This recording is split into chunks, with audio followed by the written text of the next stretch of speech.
Okay, we got through the 17th of May, and now it's 19th.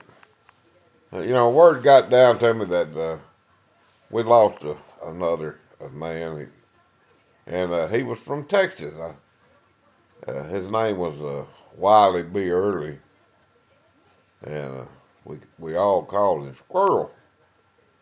But at the same time that Tap Benjamin got wounded, I believe that Tap and Wiley had the same hole. We got a lot of mortar round coming in on the 19th, and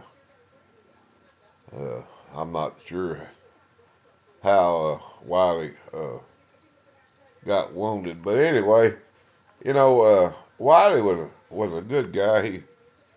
He always smoked a cigarette with a holder, and it kind of stood him out apart from everybody.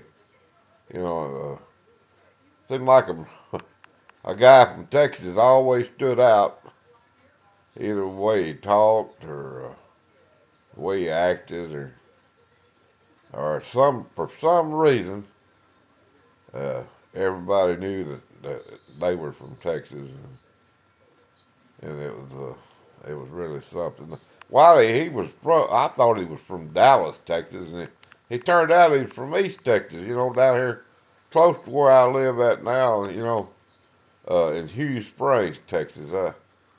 Uh, I never thought about it, and until years later, and I was surfing the web, and I come across this virtual wall that you could go in there and put memories and pictures up of people you knew in Vietnam. And I went in there and I put a picture of Wiley B. Early up, and about 6 months after that, received an email from a Mr. Mike Early, and he said, "Mr. Murphy, I can't believe that my wife was surfing the internet and she come across this wall and put my brother's name in there and poof, there's a picture of my brother." He said, "Mr. Murphy, I've been trying to find somebody that knew my brother for 30 something years now, and with no luck.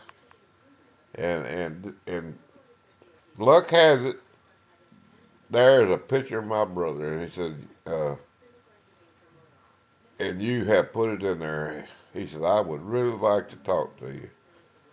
And I looked down below his email, on his email address, it had Mike Early, Kilgore, Texas, US.cc, something or other. I don't know. But anyway, I said, "Well, Kilgore, well, that's about 45 minutes from me here." And I looked his name up in the white pages, and I found a Mike Early in Henderson, Texas. And I called that number, and Mrs. Early answered the phone. And I said, "Mrs. Early, I'm trying to get a hold of Mike Early." She said, "Well, he's at work right now." I said, "Oh, well, what time does he get off? And I'll call him back." She says, "Well, who is this?" I said, "This is J.D. Murphy." "Oh, Mr. Murphy, would you please call my husband?" I said, "Go ahead and call him at work." And I said, "Well, I hate to bother him at work." "Oh, don't you worry about bothering him. He really wants to talk to you." I said, "Well, what's he do for a living?"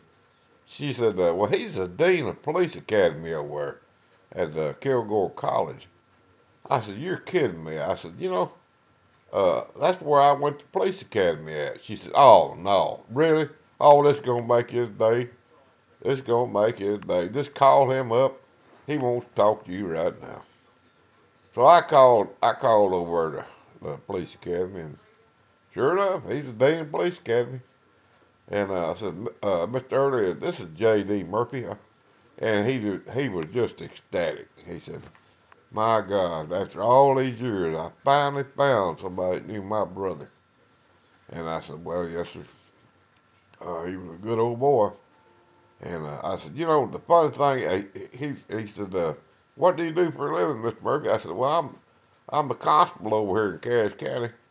precinct 2, and I've been one for a long time. I said, in fact, I went to your police academy back in the 80s, and that's where I was certified peace officer. He said, you got to be kidding me. You know, there's no problem telling how many times I saw you over here and never knew that. I said, hell, that's what I was thinking.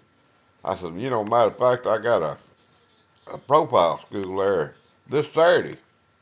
He said, well, you know what, JD, I usually don't work on Saturdays, but I'll see you Saturday. And I went to school on Saturday, and my instructor asked if there was a J.D. Murphy. And I said, yeah, right here. And he said, well, you go talk to my boss.